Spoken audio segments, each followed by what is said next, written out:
بسم اللہ الرحمن الرحیم۔ ابھی تک جنگ بدر کا ہی سلسلہ جاری ہے، اسی کا ذکر کر رہے ہیں کہ کیسے دونوں لشکر آمنے سامنے آ گئے اور کیسے ابو جہل کو سمجھانے کے لیے حکیم بن حزام جو ہے وہ گئے۔ عتبہ ابن ربیع نے ان کو بتایا اور کہا کہ جنگ کا فائدہ نہیں ہے، بہتر ہے کہ ہم واپس چلے جائیں، کیونکہ ابو سفیان جو ہے وہ واپس مکہ پہنچ چکا ہے۔ جس مال کو بچانے کے لیے ہم نکلے تھے مال ہمارا بچ گیا ہے۔ لیکن ابو جہل ملعون نے ان کی باتوں کو رد کیا اور جنگ میں ایندھن بنا۔ ابھی اسی سلسلے میں حصہ نمبر 37 میں ہم پڑھیں گے کہ اس مارکے کا پہلا ایندھن اسود بن عبد الاسد مخزومی تھا۔ یہ شخص بڑا اڑیل اور بدخلق قسم کا انسان تھا۔ یہ کہتے ہوئے میدان میں نکلا کہ میں اللہ سے عہد کرتا ہوں کہ ان کے حوض کا پانی پی کر رہوں گا، ورنہ اسے ڈھا دوں گا یا اس کے لیے جان دے دوں گا۔ جب یہ ادھر سے نکلا تو ادھر سے حضرت حمزہ رضی اللہ تعالیٰ عنہ بن عبد المطلب برآمد ہوئے۔ دونوں میں حوض سے پرے ہی مڑ بھیڑ ہوئی۔ حضرت حمزہ رضی اللہ تعالیٰ عنہ نے ایسی تلوار ماری کہ اس کا پاؤں نصف پنڈلی سے کٹ کر اڑ گیا اور وہ پیٹھ کے بل گر پڑا۔ اس کے پاؤں سے خون کا فوارہ نکل رہا تھا، جس کا رخ اس کے ساتھیوں کی طرف تھا، لیکن اس کے باوجود وہ گھٹنوں کے بل گھسٹ کر حوض کے طرف بڑھا اور اس میں داخل ہوا ہی چاہتا تھا تاکہ اپنی قسم پوری کر لے کہ اتنے میں حضرت حمزہ رضی اللہ تعالیٰ عنہ نے دوسری ضرب لگائی اور وہ حوض کے اندر ہی ڈھیر ہو گیا۔ یہ اس مارکے کا پہلا قتل تھا۔ اس سے جنگ کی آگ بھڑک اٹھی۔ چنانچہ اس کے بعد قریش کے 3 بہترین شاہ سوار نکلے جو سب کے سب ایک ہی خاندان کے تھے۔ ایک عتبہ اور دوسرا اس کا بھائی شیبہ جو دونوں ربیع کے بیٹے تھے، اور تیسرا ولید جو عتبہ کا بیٹا تھا۔ انہوں نے اپنی صف سے الگ ہوتے ہی دعوت مبارزت دی۔ مقابلے کے لیے انصار کے 3 نوجوان نکلے، ایک اوف دوسرا معوذ، یہ دونوں حارث کے بیٹے تھے اور ان کی ماں کا نام افرا تھا۔ تیسرے عبداللہ بن رواح۔ قریشیوں نے کہا تم کون لوگ ہو؟ انہوں نے کہا ہم انصار کی ایک جماعت ہیں۔ قریشیوں نے کہا آپ لوگ شریف مد مقابل ہیں، لیکن ہمیں آپ سے سروکار نہیں، ہم تو اپنے چچیرے بھائیوں کو چاہتے ہیں۔ پھر ان کے منادی نے آواز لگائی محمد صلی اللہ علیہ وسلم ہمارے پاس ہمارے قوم کے ہمسروں کو بھیجو۔ رسول اللہ صلی اللہ علیہ وسلم نے فرمایا عبیدہ بن حارث اٹھو، حمزہ رضی اللہ تعالیٰ عنہ اٹھے، علی رضی اللہ تعالیٰ عنہ اٹھو۔ جب یہ لوگ اٹھے اور قریشیوں کے پاس پہنچے تو انہوں نے پوچھا آپ کون لوگ ہیں؟ انہوں نے اپنا تعارف کروایا۔ قریشیوں نے کہا ہاں آپ لوگ شریف مد مقابل ہیں۔ اس کے بعد مارکہ آرائی ہوئی۔ حضرت عبیدہ رضی اللہ تعالیٰ عنہ نے جو سب سے معمر تھے عتبہ بن ربیع سے مقابلہ کیا۔ حضرت حمزہ رضی اللہ تعالیٰ عنہ نے شیبہ سے اور حضرت علی رضی اللہ تعالیٰ عنہ نے ولید سے۔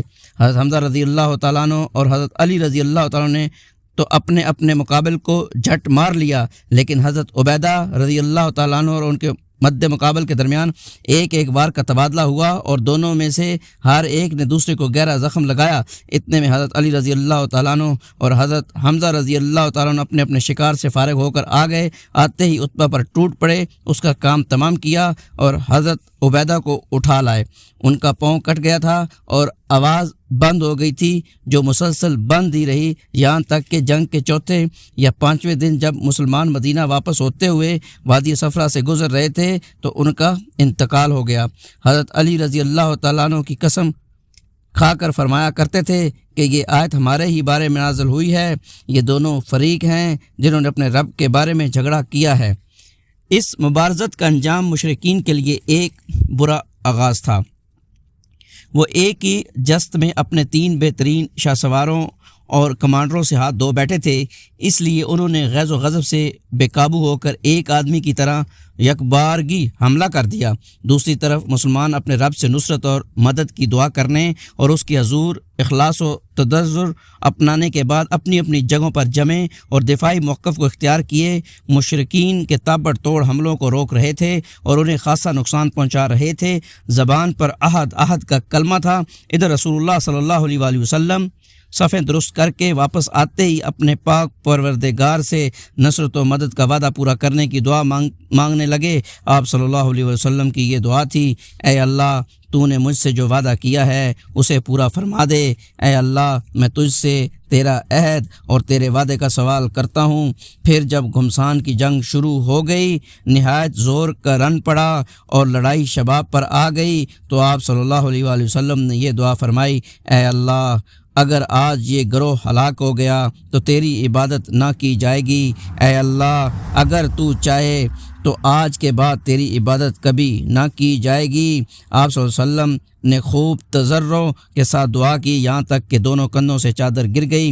حضرت ابوبکر صدیق رضی اللہ تعالیٰ نے چادر درست کی اور عرض پرداز ہوئے: اے اللہ کے رسول صلی اللہ علیہ وسلم، بس فرمائیے۔ آپ صلی اللہ علیہ وسلم نے اپنے رب سے بڑی الحاج کے ساتھ دعا فرمائی۔ ادھر اللہ نے فرشتوں کو وحی کی کہ میں تمہارے ساتھ ہوں، تم اہل ایمان کے قدم جماؤ، میں کافروں کے دل میں رعب ڈال دوں گا۔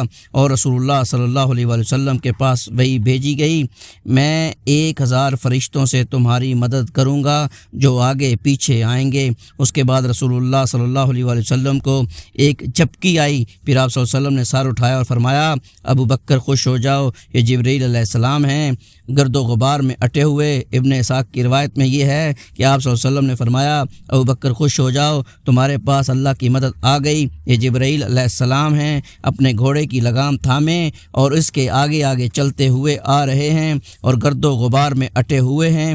اس کے بعد رسول اللہ صلی اللہ علیہ وسلم چھپر کے دروازے سے باہر تشریف لائے۔ آپ صلی اللہ علیہ وسلم نے ذرا پہن رکھی تھی۔ آپ صلی اللہ علیہ وسلم پرجوش طور پر آگے بڑھ رہے تھے اور فرماتے جا رہے تھے: ان قریب یہ جتھا شکست کھا جائے گا اور پیٹ پھیر کر بھاگے گا۔ اس کے بعد آپ صلی اللہ علیہ وسلم نے ایک مٹھی کنکریلی مٹی لی اور قریش کی طرف رخ کر کے فرمایا: چہرے بگڑ جائیں، اور ساتھ ہی مٹی ان کے چہروں کی طرف پھینک دی۔ پھر مشرکین میں سے کوئی بھی نہیں تھا جس کے دونوں آنکھوں، نتھنے اور منہ میں اس ایک مٹھی میں جو مٹی سی وہ ان کی آنکھوں اور نتنوں میں جا پڑی۔ اس کے بعد اللہ تعالیٰ فرماتا ہے: جب آپ صلی اللہ علیہ وسلم نے پھینکا تو در حقیقت آپ صلی اللہ علیہ وسلم نے نہیں پھینکا بلکہ اسے ہم نے پھینکا۔ اس کے بعد رسول اللہ صلی اللہ علیہ وآلہ وسلم نے جوابی حملے کا حکم دیا اور جنگ کی ترغیب دیتے ہوئے فرمایا: چڑھ دوڑو، اس ذات کی قسم جس کے ہاتھ میں محمد صلی اللہ علیہ وسلم کی جان ہے، ان سے جو آدمی بھی ڈٹ کر ثواب سمجھ کر آگے بڑھ کر اور پیچھے نہ ہٹ کر لڑے گا اور مارا جائے گا، اللہ اسے ضرور جنت میں داخل کرے گا۔ آپ صلی اللہ علیہ وسلم نے قتال پر ابھارتے ہوئے یہ بھی فرمایا: اس جنت کی طرف اٹھو جس کی پناہیاں آسمانوں اور زمین کے برابر ہیں۔ آپ صلی اللہ علیہ وسلم کی یہ بات سن کر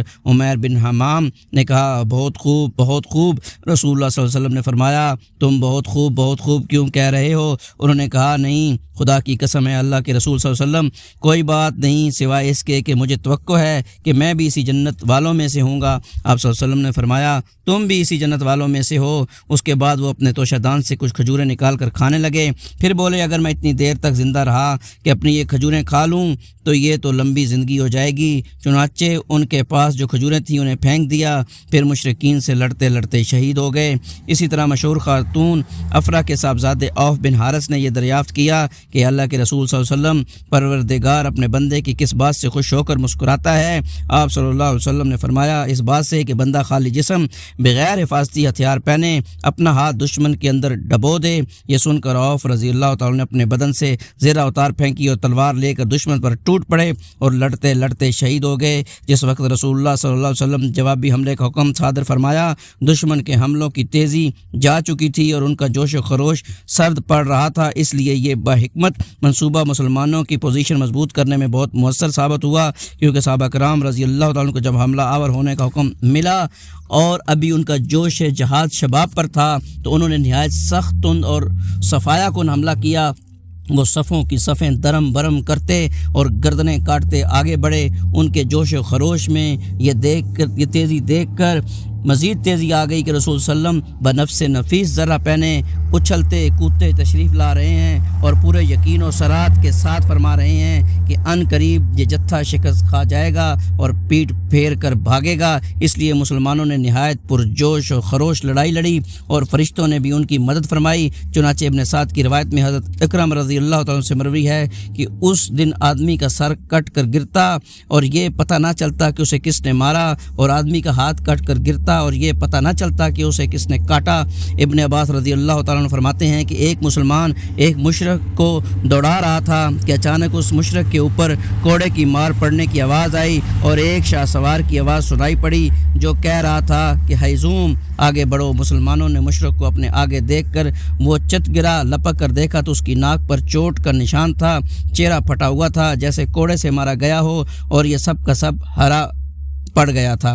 اس انصاری مسلمان نے آ کر رسول اللہ صلی اللہ علیہ وسلم سے یہ ماجرا بیان کیا تو آپ صلی اللہ علیہ وسلم نے فرمایا تم سچ کہتے ہو، یہ تیسرے آسمان کی مدد تھی۔ ابو داؤد غازنی کہتے ہیں کہ میں ایک مشرک کو مارنے کے لیے دوڑ رہا تھا کہ اچانک اس کا سر میری تلوار پہنچنے سے پہلے ہی کٹ کر گر گیا۔ میں سمجھ گیا کہ اسے میرے بجائے کسی اور نے قتل کیا ہے۔ ایک انصاری حضرت عباس رضی اللہ تعالیٰ بن عبد المطلب کو قید کر کے لائے تو حضرت عباس رضی اللہ تعالیٰ کہنے لگے واللہ مجھے اس نے قید نہیں کیا ہے، مجھے تو ایک بے بال کے سر والے آدمی نے قید کیا ہے جو نہایت خوبرو تھا اور ایک چتکبرے گھوڑے پر سوار تھا، اب میں اسے لوگوں میں دیکھ نہیں رہا ہوں۔ انصاری نے کہا اللہ کے رسول صلی اللہ علیہ وسلم انہیں میں نے قید کیا ہے۔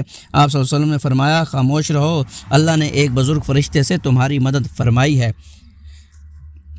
جیسا کہ ہم بتا چکے ہیں ابلیس لعین سراقہ بن مالک جیش مدلجی کی شکل میں آیا تھا اور مشرکین سے اب تک جدا نہیں ہوا تھا، لیکن جب اس نے مشرکین کے خلاف فرشتوں کی کارروائیاں دیکھیں تو الٹے پاؤں پلٹ کر بھاگنے لگا، مگر حارث بن ہشام نے اسے پکڑ لیا۔ وہ سمجھ رہا تھا کہ یہ واقعی سراقہ ہی ہے، لیکن ابلیس نے حارث کے سینے پر ایسا گھونسا مارا کہ وہ گر گیا اور ابلیس نکل کر بھاگا۔ مشرکین کہنے لگے سراقہ کہاں جا رہے ہو؟ کیا تم نے یہ نہیں کہا تھا کہ تم ہمارے مددگار ہو، ہم سے جدا نہ ہو؟ اس نے کہا میں وہ چیز دیکھ رہا ہوں جسے تم نہیں دیکھتے، مجھے اللہ سے ڈر لگتا ہے اور اللہ بڑے سخت سزا دینے والا ہے۔ اس کے بعد بھاگ کر سمندر میں جا رہا تھا۔ تھوڑی دیر بعد مشرکین کے لشکر میں ناکامی اور اضطراب کے آثار نمودار ہو گئے۔ ان کی صفیں مسلمانوں کی سخت اور تابر توڑ حملوں سے درم برم ہونے لگیں اور مورکہ اپنے انجام کو قریب جا پہنچا۔ پھر مشرکین کے جتھے بے ترتیبی کے ساتھ پیچھے ہٹے اور ان میں بھگدڑ مچ گئی۔ مسلمانوں نے مارتے کاٹتے اور پکڑتے باندھتے ان کے پیچھا کیا، یہاں تک کہ ان کی بھرپور شکست ہو گئی۔ لیکن طاغوت اکبر ابو جہل نے جب اپنی صفوں میں اضطراب کی ابتدائی علامتیں دیکھیں تو چاہ کہ اس سیلاب کے سامنے ڈٹ جائے، چنانچہ وہ اپنے لشکر کو للکارتا ہوا اکڑا اور تکبر کے ساتھ کہتا جا رہا تھا کہ سراقہ کی کنارہ کشی سے تمہیں پست ہمت نہیں ہونا چاہیے، کیونکہ اس نے محمد صلی اللہ علیہ وسلم کے ساتھ پہلے سے ساز باز کر رکھی تھی۔ تم پر عتبہ، شیبہ اور ولید کے قتل کا ہول بھی سوار نہیں ہونا چاہیے، کیونکہ ان لوگوں نے جلد بازی سے کام لیا تھا۔ لات و عزت کی قسم ہم واپس نہ ہوں گے یہاں تک کہ انہیں رسیوں میں جکڑ لیں۔ دیکھو تمہارا کوئی آدمی ان کے کسی آدمی کو قتل نہ کرے، بلکہ انہیں پکڑو اور گرفتار کرو تاکہ ہم ان کی بری حرکت کا انہیں مزہ چکھائیں۔ لیکن اسے اس غرور کی حقیقت کا بہت جلد پتہ لگ گیا، کیونکہ چند ہی لمحے بعد مسلمانوں کے جوابی حملے کی تندی کے سامنے مشرکین کی صفیں پھٹنا شروع ہو گئیں۔ البتہ ابو جہل اب بھی اپنے گرد مشرکین کا ایک غول لیے جمع ہوا تھا۔ اس غول نے ابو جہل کے چاروں طرف تلواروں کی باڑ اور نیزوں کا جنگل قائم کر رکھا تھا، لیکن اسلامی ہجوم کی آندھی نے اس باڑ کو بھی بکھیر دیا اور اس جنگل کو بھی اکھیڑ دیا۔ اس کے بعد یہ طاغوت اکبر دکھائی پڑا۔ مسلمانوں نے دیکھا کہ وہ ایک گھوڑے پر چکر کاٹ رہا ہے، ادھر اس کی موت دو انصاری جوانوں کے ہاتھوں اس کا خون چوسنے کی منتظر تھی۔